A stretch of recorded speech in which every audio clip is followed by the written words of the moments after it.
నమస్తే సార్. నమస్తే. Physical health, mental health disturb అవ్వడానికి ప్రతిదానికి రీజన్ లేజినెస్ అంటారు. అదే ఫస్ట్ మైండ్ వీక్ అయితే హెల్త్ పోతుంది. మైండ్ స్ట్రాంగ్ ఉంటే అన్నీ జరుగుతాయి కదా. మైండ్ స్ట్రాంగ్ లైట్ అని కూడా కాదు, మైండ్ని అబ్జర్వ్ చేయాలి, అర్థం చేసుకోవాలి. నువ్వు లావ్ అయినావు, నువ్వు వాకింగ్ చేయాలమ్మా అని చెప్తాడు డాక్టర్. ఎందుకు చేయడంలే మరి?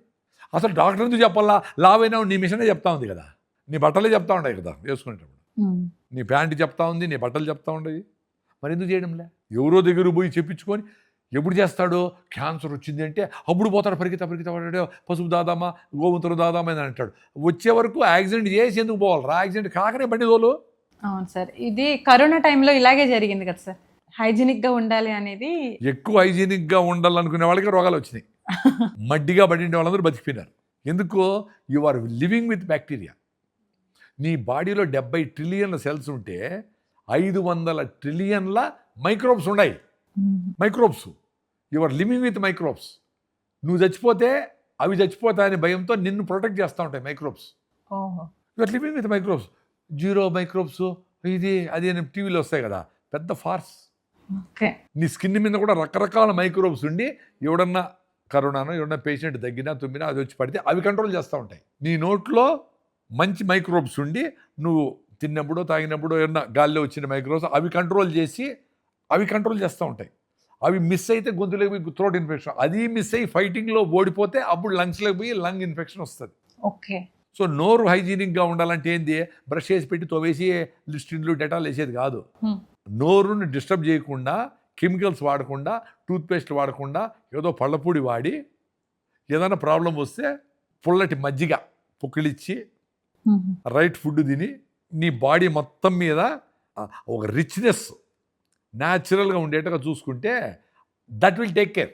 ఏ జబ్బు వచ్చినా. ఇప్పుడు ట్రైబల్స్ పల్లెల్లో ఉండే వాళ్ళందరూ జ్వరం వస్తే పడుకుంటారు, మనలాగా యాంటీబయాటిక్ లేదు. ఇప్పుడు యాంటీబయాటిక్ వేసి ఏమొచ్చింది? సూపర్ బగ్స్ అని వచ్చినాయి. అంటే ఏ యాంటీబయాటిక్ పని చేయకుండా ఉండే రోగాలు వచ్చేసినాయి. దానికి ఏం చేస్తూ ఉంటారు? ఇప్పుడు ఎవరు యాంటీబయాటిక్స్ వాడరో, అమెరికాలో విషయం చెప్తా ఉంటే, ఇండియాలో కాదు. ఇండియాలో కూడా ఇప్పుడే స్టార్ట్ అయింది, హైదరాబాద్ కూడా స్టార్ట్ అయింది. హాస్పిటల్కి పోయినా ఎవరు యాంటీబయాటిక్స్ వాడరో, ఎవరు వెజిటేరియన్ ఫుడ్ తింటా ఉంటారో, ఎవరు హెల్తీగా ఉంటారో వాళ్ళ ఫీసెస్ అంటే వాళ్ళ మోషన్ నుంచి బ్యాక్టీరియా సపరేట్ చేసి ఆ ట్రీట్మెంట్ ఇస్తూ ఉంటారు. ఫీకల్ ట్రాన్స్ప్లాంట్ అని కొట్టి చూడండి, గూగుల్ అంతా వస్తుంది. హైదరాబాద్లో కూడా ఉంది ఒక హాస్పిటల్కి పోయినా నేను. వాళ్ళు నన్ను రాసా అంటే పిలిచిపోతే ఏం చేస్తానంటే రకరకాల జబ్బులకి, చిన్నపిల్లల్లో బుద్ధిమాంద్యం ఉండే పిల్లలకి, వీటికి వాళ్ళకి అన్నిటికీ పొట్టలో ఉండే మంచి బ్యాక్టీరియా లేకుండా పోవడం కారణం, వన్ ఆఫ్ ది రీజన్ అని చెప్పి దాని ట్రీట్మెంట్ ఇచ్చేది హాస్పిటల్ చాలా వచ్చినాయి హైదరాబాద్లో కూడా. మరేంటి?